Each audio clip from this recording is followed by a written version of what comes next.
So, tell me the key highlights of your presentation today. You showed in this ACMA convention. Yeah. No, I think the key highlight is, two things. One is there is a lot of opportunity.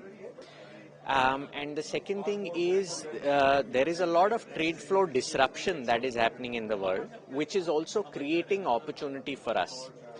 I would say, for instance, if you take examples, we have ICE components which will still be very valid. We will still be a largely ICE component market in India, but also globally there will be a lot of players who will rely on other countries to have ICE components.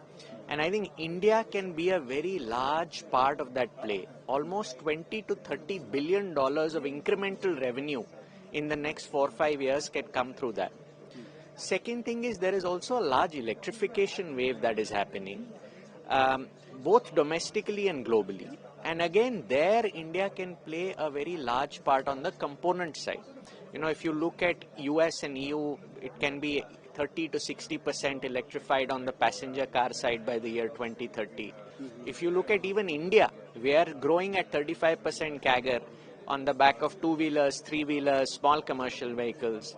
So I think there is a lot of opportunity both on the IC component side as being the last man standing play where we become the most efficient suppliers for the world, as well as on the electrification side.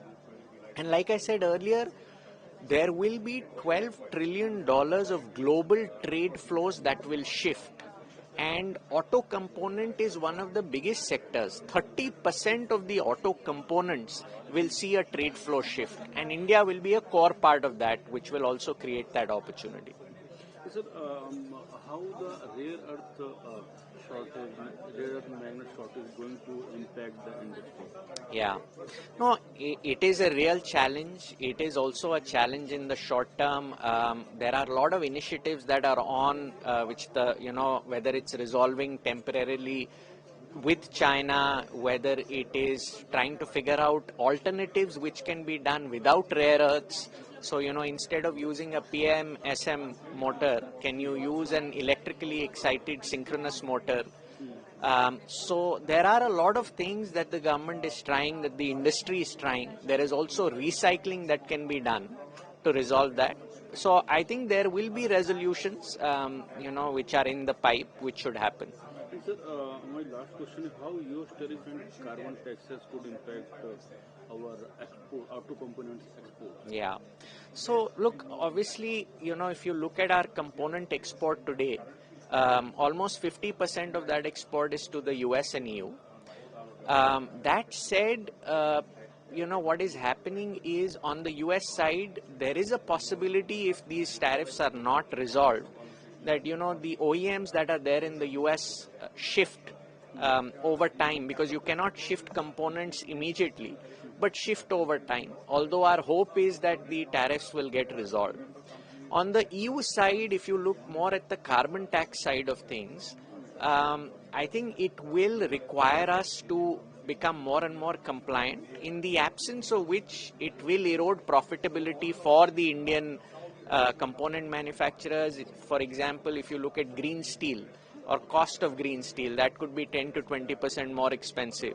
Or using greener manufacturing methods like electric arc furnaces.